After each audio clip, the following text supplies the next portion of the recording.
میرا مفتی صاحب سے سوال یہ ہے کہ اسلام میں دو ہی عیدیں ہوتی ہیں، مگر 12 ربیع اول کو عید الميلاد النبی کیوں کہا جاتا ہے؟ سب سے پہلی بات تو یہ ہے کہ یہ جو جواب سوال میں خود ہی کہہ دیا، اور عام طور پہ لوگ کہہ بھی دیتے ہیں کہ اسلام میں دو ہی عیدیں ہوتی ہیں۔ جی، تو تیسری عید کہاں سے تیسری عید کہاں سے آ گئی؟ یا ربیع الاول شریف کو جو ہے وہ عید کا دن کہنا کیسا ہے 12 تاریخ کو؟ تو یہ بات ہی بنیادی اعتبار سے غلط ہے کہ اسلام میں فقط دو عیدیں ہیں، ایسا نہیں ہے۔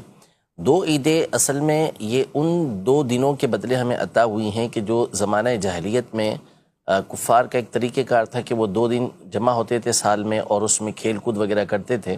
تو نبی پاک صلی اللہ علیہ وسلم نے صحابہ کرام علیہم رضوان سے یہ ارشاد فرمایا کہ اللہ پاک نے اس کے بدلے تمہیں 2 دن عطا فرمائے۔ تو وہ 2 دن یوم الفطر یعنی عید الفطر اور عید الاضحیٰ کا دن تھا، لیکن اس کا معنی یہ نہیں ہے کہ اس کے علاوہ کوئی عید کا دن ہے ہی نہیں۔ بہت سارے دلائل اس پر عقلی اور نقلی اعتبار سے یہ موجود ہیں، یعنی کتاب و سنت سے بھی موجود ہیں اور عقل کے اعتبار سے بھی موجود ہیں۔ ہم خود ہی دیکھ لیں کہ کیا ہم صرف یہ 2 دن ہی جو ہے اس کو عید کا دن کہتے ہیں، بلکہ ہمارے یہاں جو عید الفطر کا دوسرا دن ہوتا ہے اس کو بولتے ہیں یہ دوسری عید ہے، تیسرا دن ہوتا ہے تو اس کو بولتے ہیں یہ تیسری عید ہے۔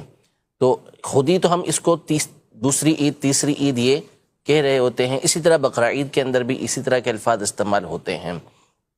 جب کوئی خوشی حاصل ہوتی ہے، خوشی کا دن ہوتا ہے، تو کہتے ہیں آج تو میری عید ہو گئی، آج تو میرے لیے عید کا دن ہے۔ عرب دنیا کے اندر جب آپ جائیں گے تو وہاں پر جو ان کی آزادی کا دن ہوگا تو اس کو یہ بولتے ہیں عید الوطنی، یعنی وطن کے آزاد ہونے کے دن کا یہ نام رکھتے ہیں عید، کہ اس دن خوشی حاصل ہوئی۔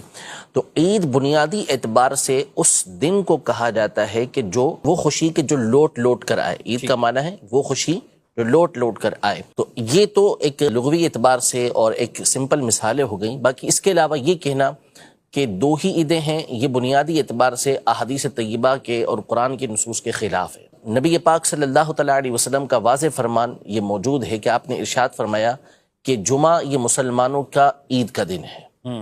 جمعے کے دن کو نبی پاک صلی اللہ علیہ وسلم نے عید کا دن قرار دیا۔ تو اب پورے سال کے اندر 52 جمعہ آتے ہیں، تو یہ الگ جو ہے وہ جو ہے عید کے دن ہو گئے۔ تو اتنی ساری عیدیں تو خود نبی پاک صلی اللہ تعالیٰ علیہ وآلہ وسلم نے بیان فرمائی۔ مسند احمد اور کئی کتابوں کے اندر حدیث پاک موجود ہے۔ اسی طرح صحیح بخاری شریف کے اندر حدیث پاک موجود ہے کہ حضرت سیدنا عمر رضی اللہ تعالیٰ عنہ سے یہود کے ایک شخص نے یہ عرض کی کہ اے امیر المومنین، آپ کے قرآن کے اندر ایک ایسی آیت ہے کہ اگر یہ ہم گروہ یہود کے اوپر نازل ہوتی تو ہم اس دن کو عید کا دن بنا لیتے۔